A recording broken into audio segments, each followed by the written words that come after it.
on this high-flying episode of MythBusters. One word for this. What? The whole team tackles one massive myth, Everything in your mind is saying, don't do it. testing the tale of a spectacular mid-air mishap pushes everyone to the limit. This whole story is just totally absurd.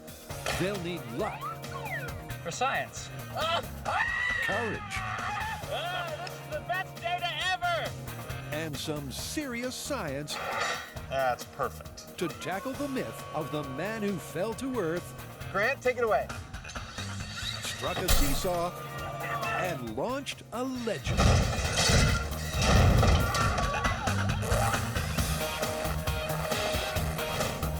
Who are the MythBusters? Adam Savage True and fancy-free. and Jamie Heineman. You just need a little extra lubrication. Between them, more than 30 years of special effects experience. I'm taking the Jamie out for a walk. Joining them, Tori Belleci, Grant Imahara, Let's go, come on! I'm gonna be rich! and Carrie Byron. That was a rush. They don't just tell the myths, they put them to the test.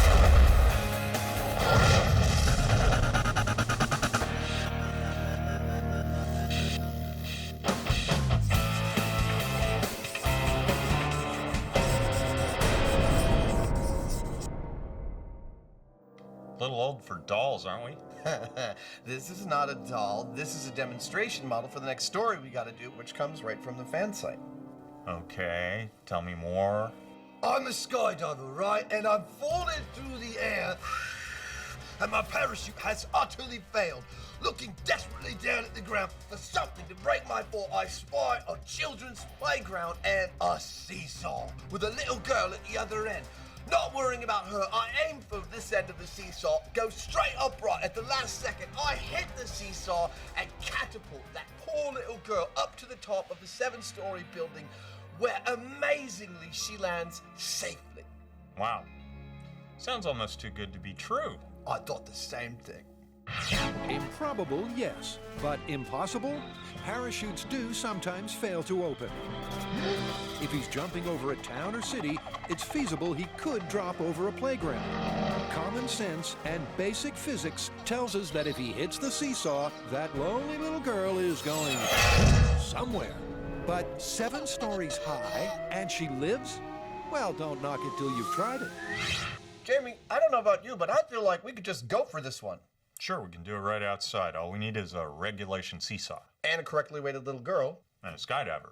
Terrific. Let's do it.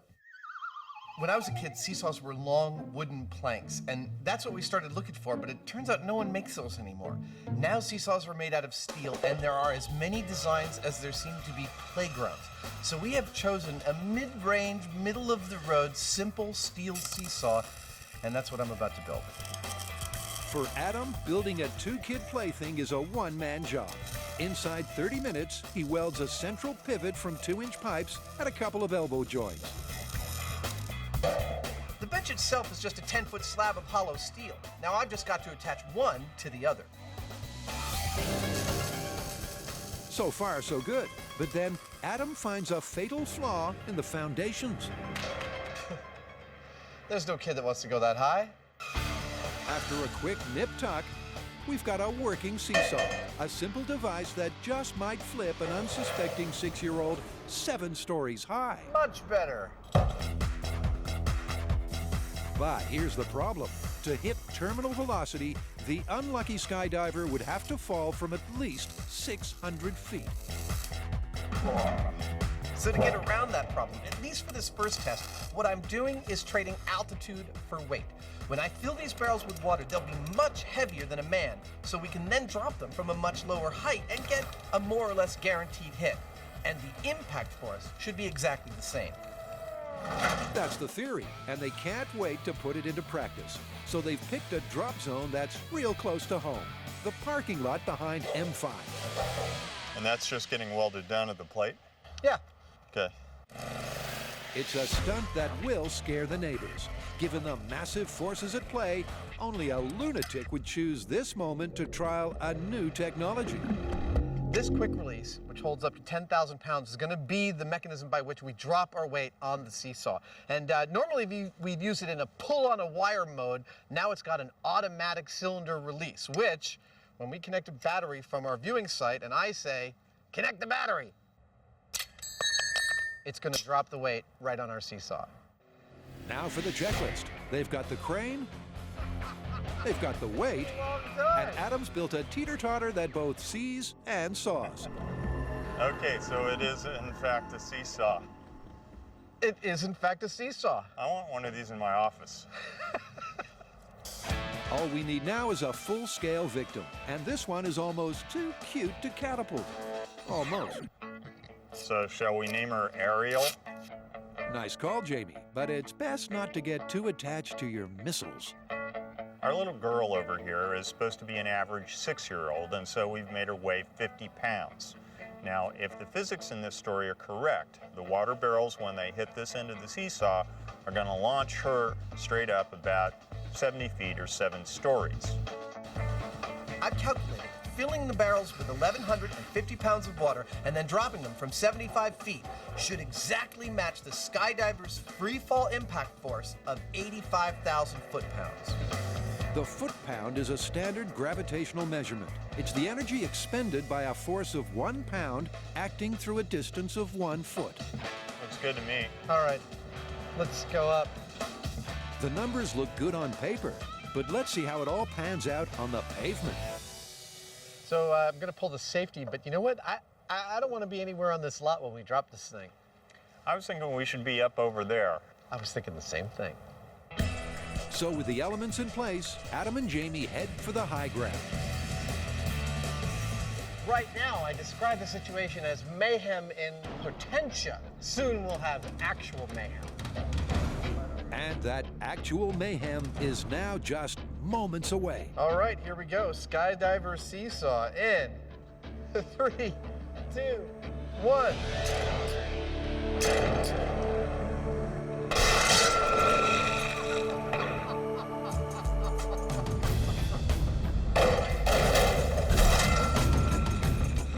Oh, darn, the seesaw broke.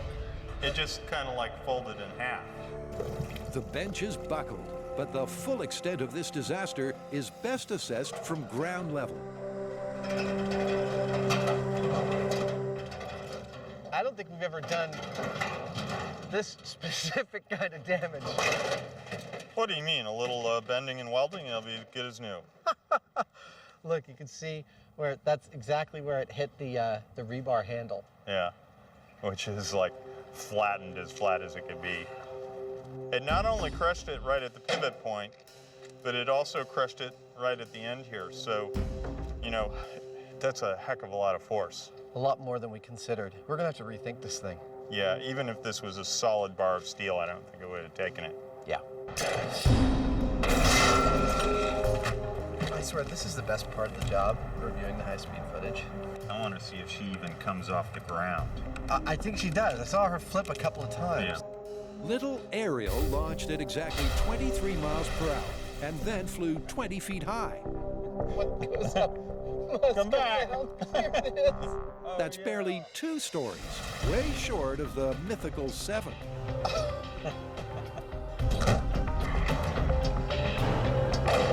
But with all the substitutions, this test was always more likely to be an indication than an indictment. I can't help but feel this nagging feeling in my head that there's a big difference between 1,000 pounds of water in steel cans and a soft 100 and some odd pound Skydiver falling at terminal velocity. We've got a lot of rethinking to do to really call this one. This thing right here had already buckled, and so all of that energy has been wasted. Now we need to figure out, if we're going to make this work, how to get all of that energy over there to come over here to the little girl without wasting itself on breaking things in the process. In short, the fact that a home-built Seesaw cracked under the weight of 3 sharp-edged barrels doesn't prove or disprove the myth. And with the help of Tori, Grant, and Carrie, things will get better.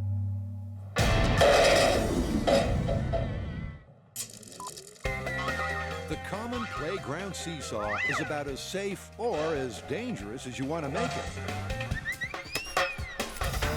But could it really toss a girl on top of a 7-story building? Well, it flipped an elephant, right? Dude, there is a lot to do in this myth. Yeah, there is, but I'm ahead of you. Reinforcements should be arriving now. What do you need? Okay, you know the seesaw myth that we're working on? Yeah. We need a way first to calculate the terminal velocity of our skydiver. Specifically in the myth, it's stated that he is wearing a camera suit. That's a specific kind of skydiving suit. We need to know how fast he's going. Okay, cool. What else? Well, we need to have a delivery system for the skydiver to put him on target at terminal velocity. Giant crane? I don't know. We'll figure it out. All right, we'll see you later. Great. Always have to be the hero. So on the very next misty morning, the team arrives at Skydance Skydiving to see just how slowly a man can fall in a camera suit. Grant's our designated diver, and Nick Armstrong's here to point him in the right direction. Down. So this is the camera suit. Yes, it is. Can you tell us a little bit about it? Sure. It's different from most of our skydiving suits in that it's built specifically for videographers. The key design difference is a wing-like flap from the elbows to the hips that should give added air resistance. So you can get a lot slower with one of these suits on. Absolutely. Grant's not licensed to go solo, so he's doing a tandem jump. Nick's wearing the camera suit and a fancy Alti-Tracker wrist computer to log the details of his descent. He and Grant are both going to go up. They're both going to jump at the same time. And when Grant gives Nick the signal, he's going to spread out as far as possible to see if he can slow down his descent. And when he gets off the plane, I'm going to take that, download it into a computer, and we'll have a graph that'll tell us all the speeds. Now, after Nick is done with the spread eagle position, then he's going to try flapping his wings. Is flapping your wings going to make you slow down more? I don't know. Maybe it'll take your mind off the fact that you're falling without a parachute.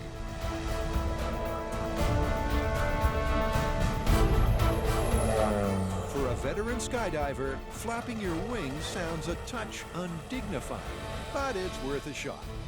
Grant's just happy to be here.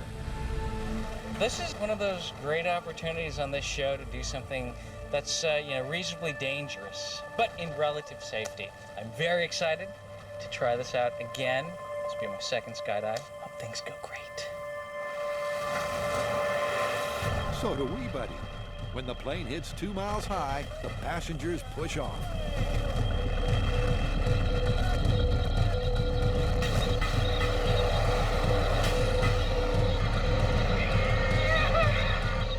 Once the guys get situated, Nick initiates part 1 of the test, spreading those tiny wings. The result is just as predicted. Relative to Grant, he does seem to reduce his speed. A few seconds later, Nick tries flapping like a giant pelican to see if that slows him down.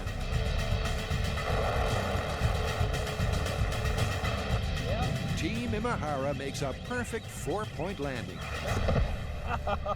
Nicely done. You're safe and sound! You made it! Get some And our eye in the sky has a fair idea of what worked and what didn't. So he opened up his arms and he was gone, just like that. So when he reset and tried to start flapping, how'd that go? Yeah, I saw him come back down and then started flapping his arms, and he was just falling at the same speed I was.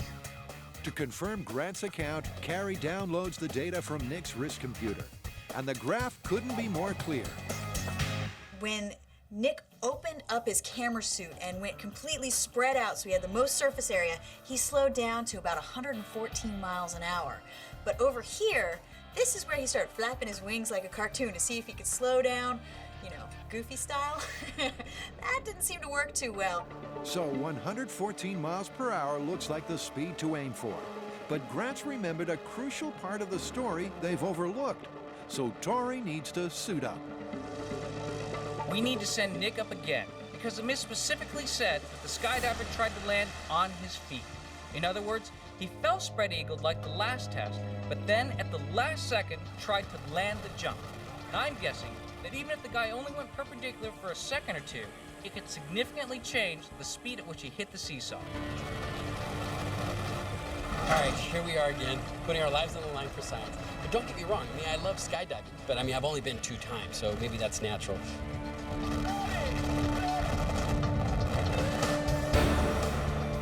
They all assume the standard frog position. It takes 10 full seconds at least 600 feet of free fall to reach terminal velocity.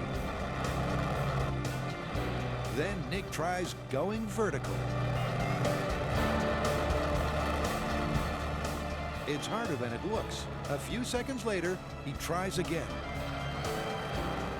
Hopefully, Nick stayed upright long enough for the computer to register any change in velocity. And if Grant was right, that brief moment of verticality will affect the speed at impact. Then, at the last second, he tries to land on his feet. He kind of closes up into a smaller position, and his speed shoots up a little bit. But since it's only 1 second, he gets to about 122 miles an hour. Now, that is the important number right there, because that's going to be the final speed at which he hits the seesaw.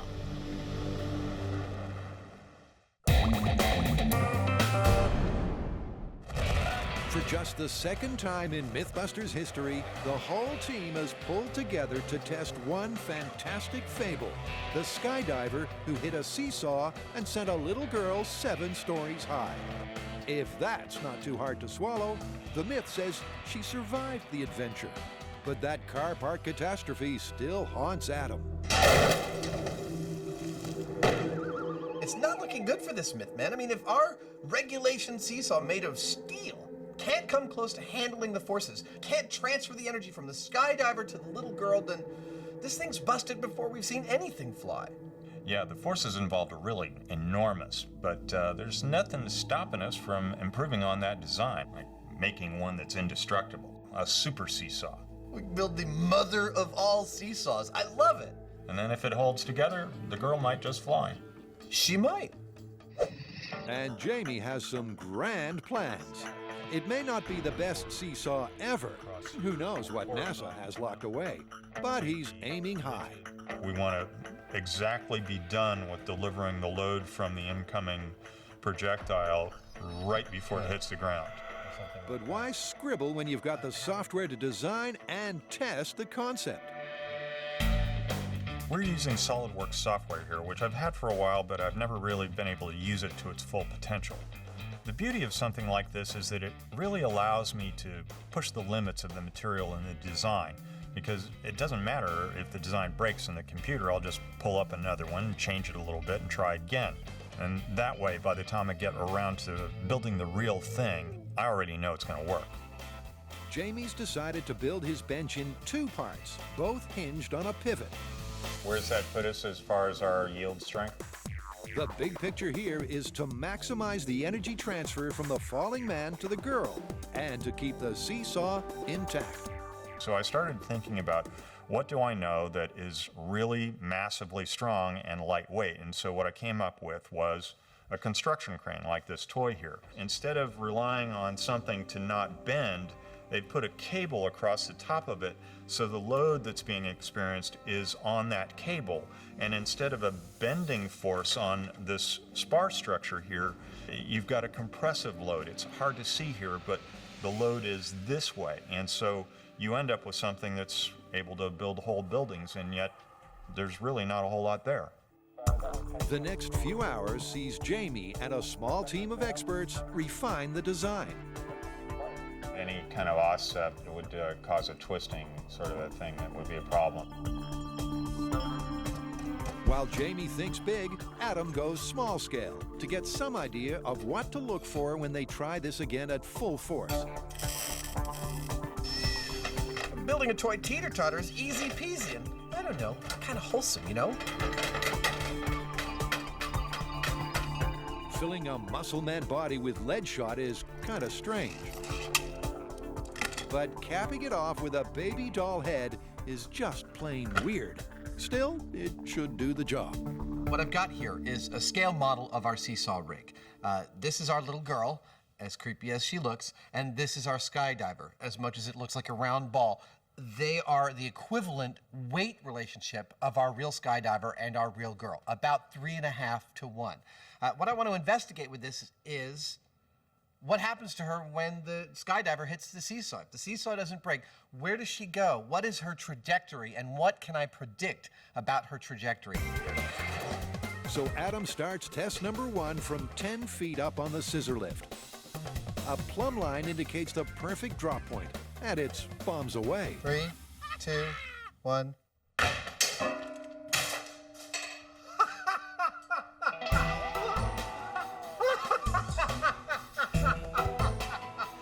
Oh God, that's one of the best high-speed shots ever. I dropped the weight from about 10 feet up, and she smacked into that lamp at a pretty high speed, which means she's going higher in the air than the lead weight is starting from. That tells me there might really be something to this. So Adam installs a scale that measures the drop height at 6-inch intervals. All right, 30 inches. He starts out from just 30 inches. 3, 2, 1. Dropping from 36 inches. For such a simple test, this one is giving me tons of data. And good data. 42 inches. Number 1, I think she might actually make it to the roof of that 7-story building or higher. There we go with 48. Secondly, I'm noticing her flight characteristics. She is pretty much staying in line with this seesaw. Wow! Either landing where she took off from or landing around the center of the seesaw. That gives me a really good bead on where we can all safely be when we're watching this thing happen in full scale. Drop from a height of 36 inches. When he's done, Adam checks the replays to log the stats. 42. And the big graph confirms his optimism. Hey dude, check this out, man. Instantly higher. When the dots are joined, the line shows a compound increase that's hard to ignore. When I dropped the weight from 54 inches, she flew 8 feet into the air. Wow. I'm looking at this, I think she might actually make it to the top of the 7-story building. But a full-scale girl won't hit those dizzy heights without Jamie's super seesaw. They've got the parts, and now they have to put it together. Obviously, we like the complex engineering challenges. Lead balloon. Shredded plane. Yeah! Ping pong rescue. This is the first time we've ever resorted to computer simulations for calculating the huge amounts of energy we're dealing with. When that Skydiver hits our seesaw, it has to transfer all of its energy, all of his energy, to the girl. And everything that we've done thus far says that this will do that. I'll believe it when I see it. This is one of 2 trusses that will make the Seesaw, and even without welds on it, it's really strong. We're not only using a different material, in this case we're using chromoly steel, we're using a different configuration of it as well. The way these joints kind of grab all of the other members, it's going to be really, really sturdy once we get it all welded. This thing that looks like a maximum security birdhouse is in fact the vital fulcrum. The trusses like this are going to be welded onto here, and this is where the pivoting happens. It's got to be really strong because there's going to be one heck of a lot of weight hitting it. And if this engineering marvel breaks, the girl, just like the myth, ain't going nowhere.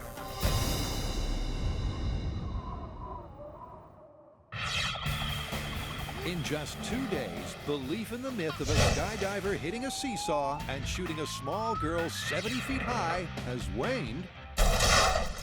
We're gonna have to rethink this thing. And waxed. Wow! Jamie's super seesaw looks promising, but now they need to find a way to accelerate a full-weight dummy to terminal velocity and hit the target. Okay, so now we know the speed that Buster has to fall to hit the seesaw, just over 120 miles an hour. Yeah, but there's a problem. We need at least 600 feet to get to that speed. 600 feet? You know how hard it's gonna be to hit a target dropping Buster from 600 feet? Yeah, so we need to figure out a way that Buster can fall faster than gravity at a reasonable distance, like 100 feet, and still hit the X. What about Bungee? Bungee?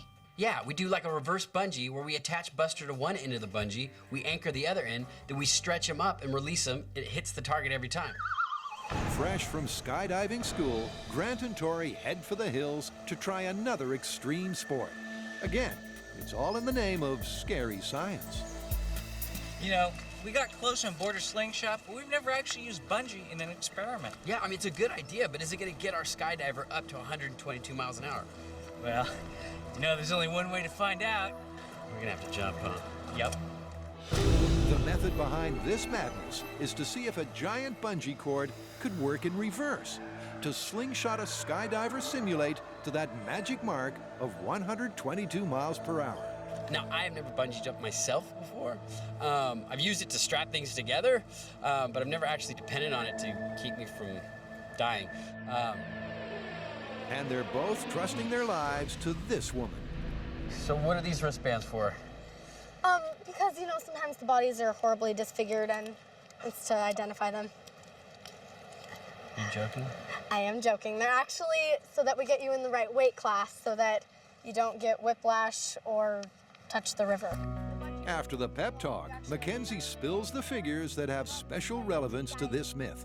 On your way down, you will be going at 68.3 miles an hour, and then when you come back up, you'll be going 70.1 miles an hour. You're coming up faster than you went down. It's that reverse thrust they're looking for. 1, 2, you! Tori's the first You're good to to go. take the plunge. Don't worry, buddy. It'll all be over in a few minutes. I know, that's what I'm worried about. Ugh. Remember, go big. You cannot dive too hard or too far. Go big. Or here's a thought, just go.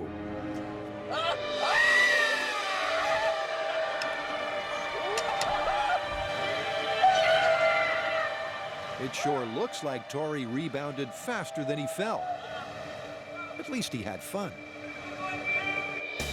Everything in your mind is saying, don't do it.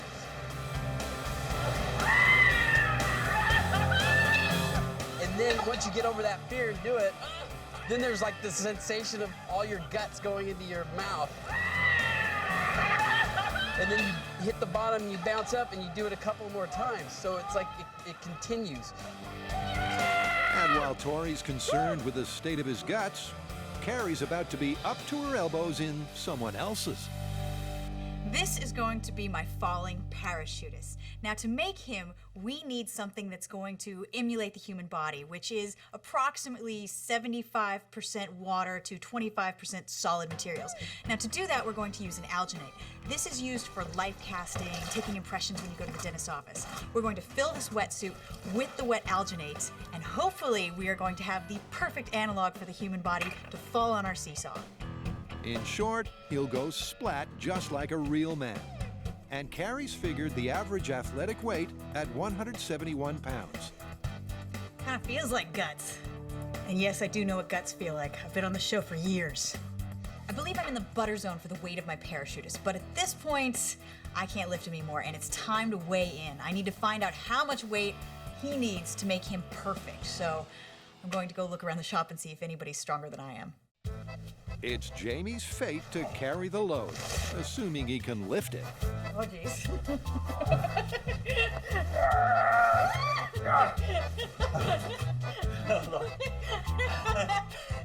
They finally do make the scales.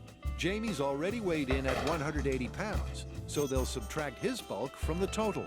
So how much? It's good. It looks like we only need about another 20 pounds. And I haven't done the feet or the hands yet, so I think we're right in the zone for the body. Okay, so that was only about what? 150. Really? Yeah. I'm getting old.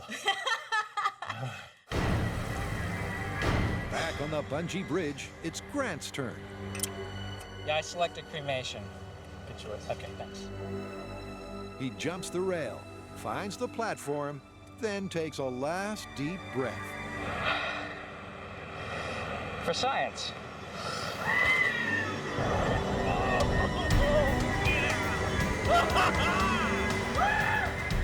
This is the best data ever!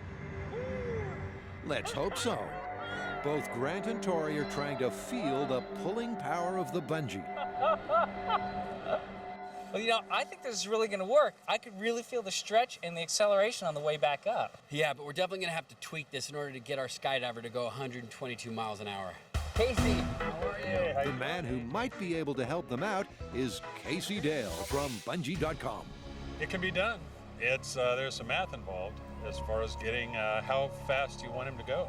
We're trying to get him up to 122 miles an hour. So you're going to terminal velocity. Exactly. Yeah, I mean, rubber bands are rubber bands. We can stretch rubber band for you. We'll need his best and biggest rubber band, which Casey calls a mongo. Mongo means a really big cord. New Zealand style cord so that it has more stretch and rapid acceleration. So you think you'll be able to get it up to 122 miles an hour? Put enough rubber in, stretch it hard enough, absolutely. Meantime, Carrie struggles to dress her man. Then add some personality.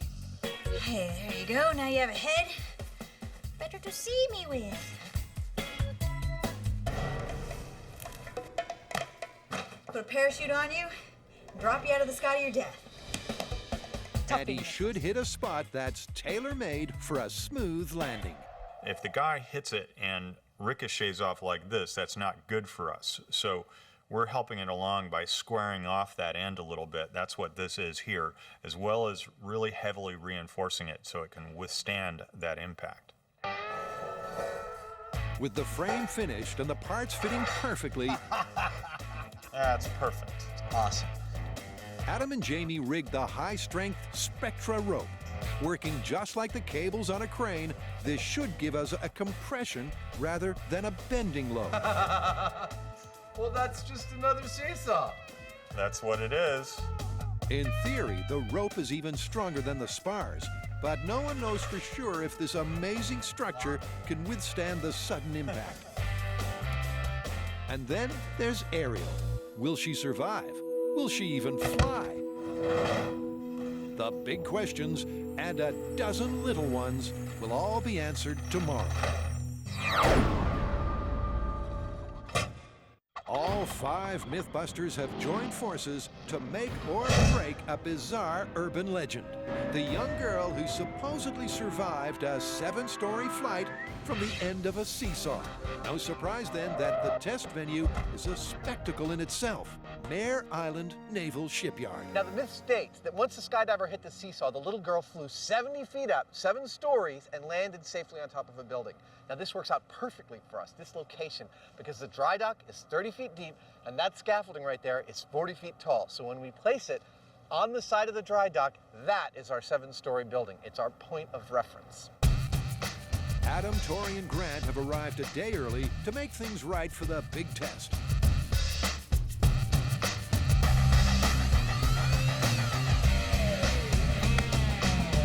So you might be wondering what these giant plates are.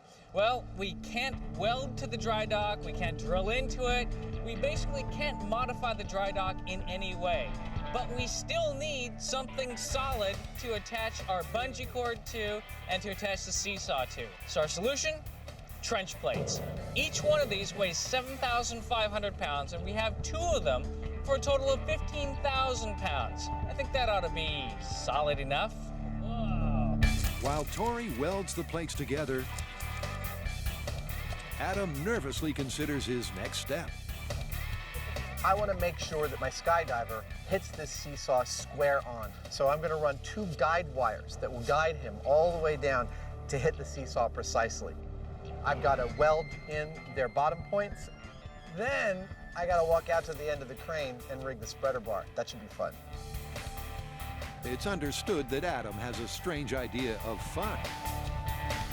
The job itself is simple enough: to secure a sling over the very end of the boom.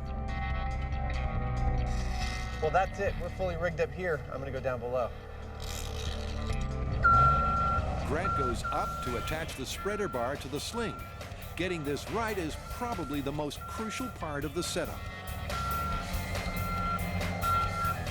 Okay, Doc, I'm gonna let it go. It looks good.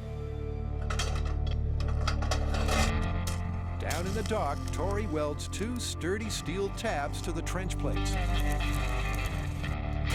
Adam fastens the wires, then fantasizes about being the fall guy.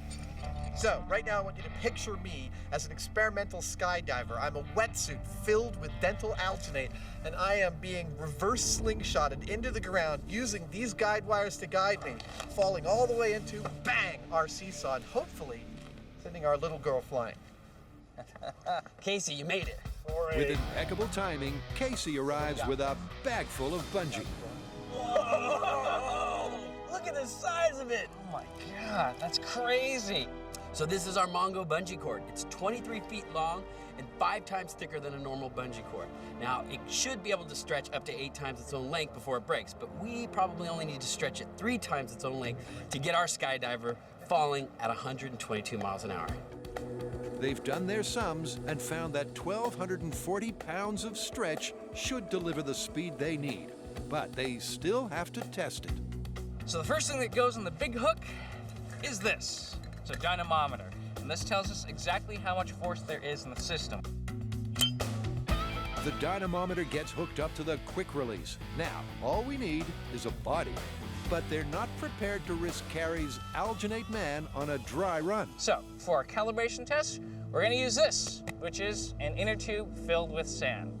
And the idea is that it weighs 171 pounds, which is exactly the same as our human analog will be. We have 171 pounds of tire and sand hurling towards the earth at 122 miles an hour.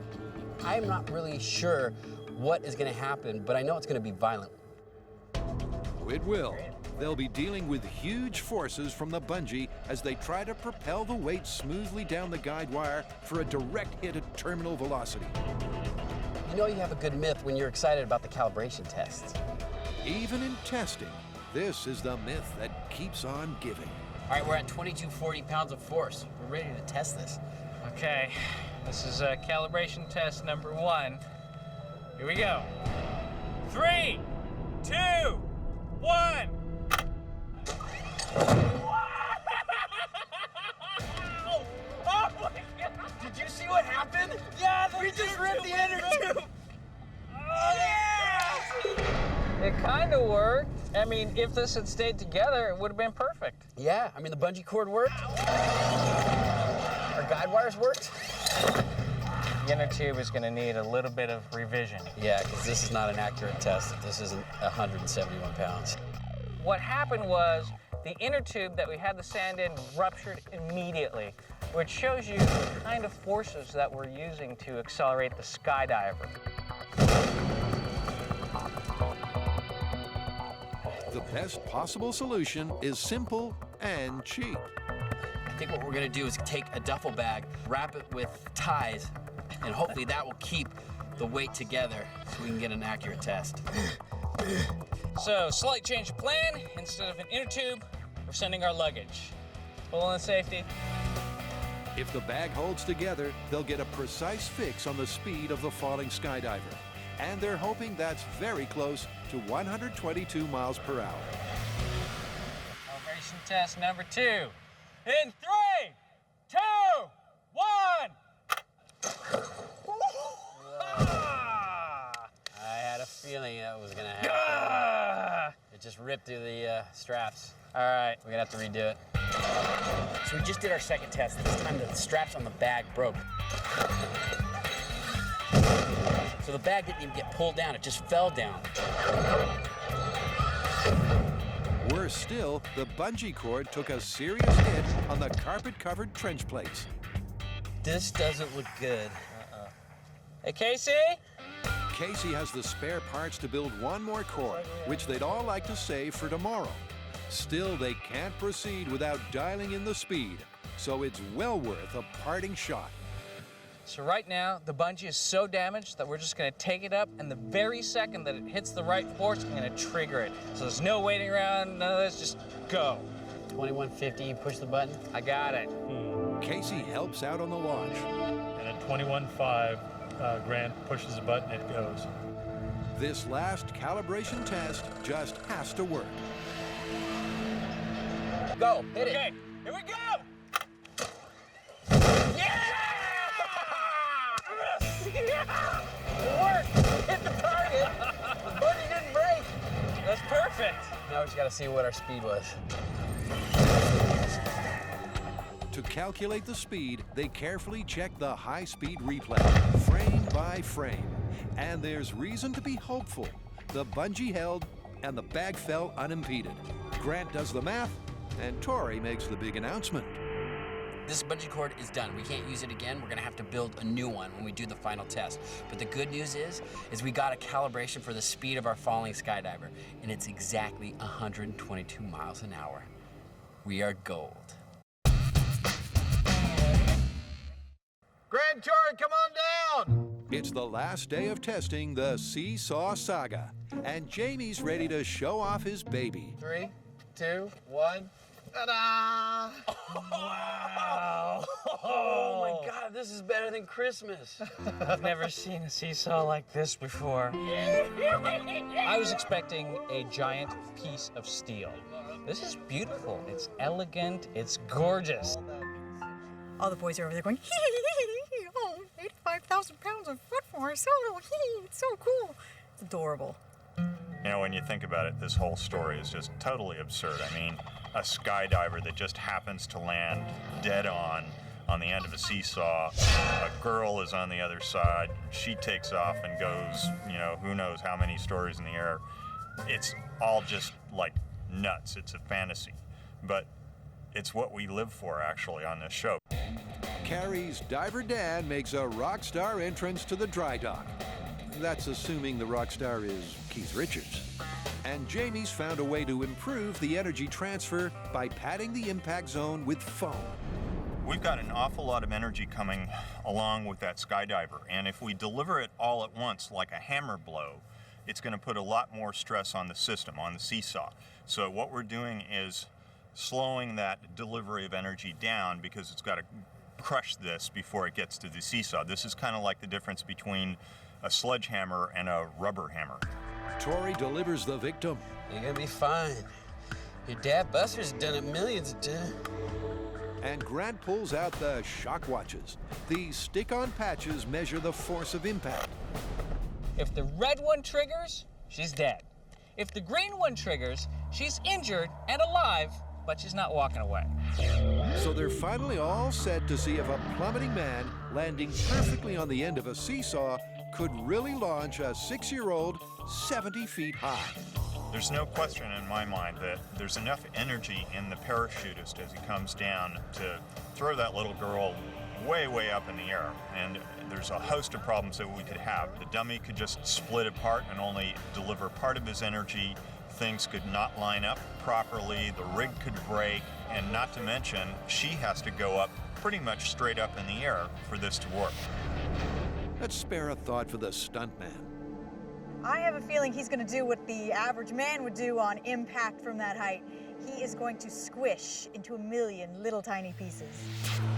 But the myth is all about the welfare of the girl. Could she really survive a 7-story springboard? The best way to find out is to push the button.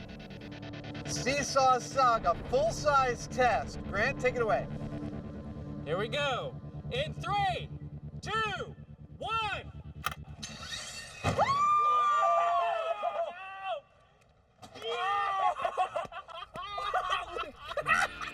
Did you expect that? It didn't go up. It shot across the dry dock. Wow. That was cool. The skydiver hit the seesaw stayed together, and the little girl got launched over 55 feet in the air. That's above the dry dock.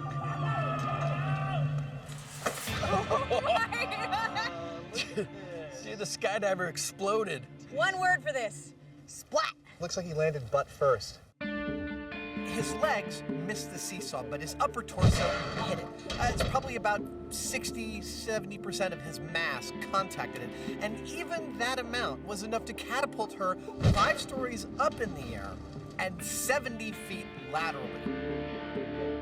Grant checks the shock watches, and the news is grim. Oh, red shock watch is tripped. Hardly surprising when the doll was flung high and wide into solid concrete. But this testing needs more finessing. At this point, it looks like our understanding of the physics is correct. The only problem that we have is our aim of the Skydiver at the target. Little more than half the weight hit the Seesaw. And with Dan's demise, the inner tube gets a recall. Hopefully it will hold together.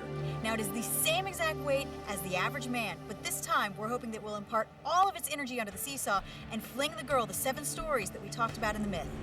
Here we go! In 3, 2, 1! Ow! Didn't see that one coming. Yeah, Dang it. very painful. Hurt, she got clotheslined.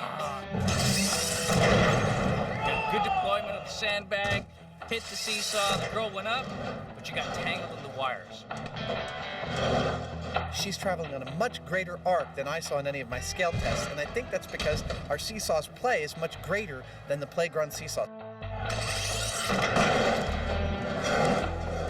Well, you can see the red grease going up her shoe. That's right where she actually hit the guide wire. So we're gonna have to reset and do this one again.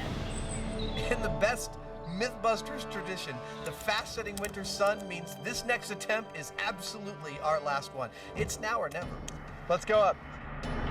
They can only cross their fingers and hope that this time the girl misses the guide wire. Here we go! 3, 2, 1!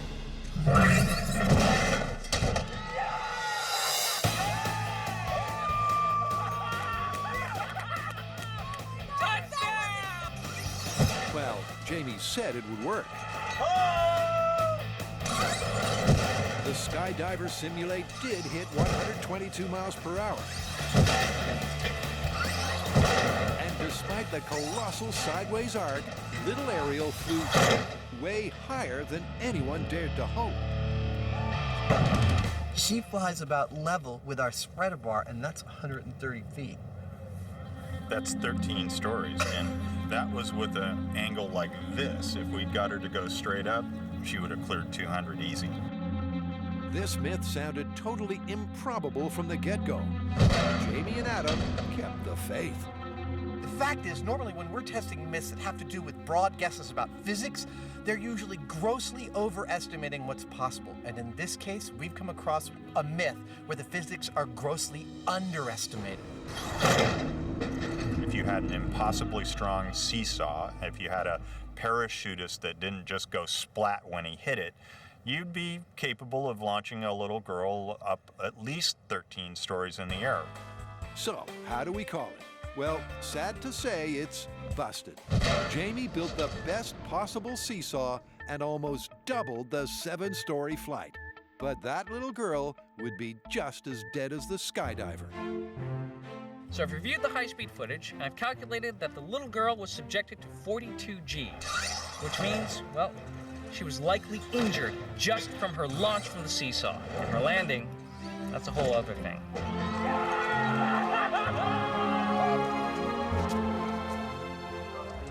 Oh my God, that's how far she went? Nice work. You wanted 7 stories, I think she delivered. High fives. I think our work here is done. All right.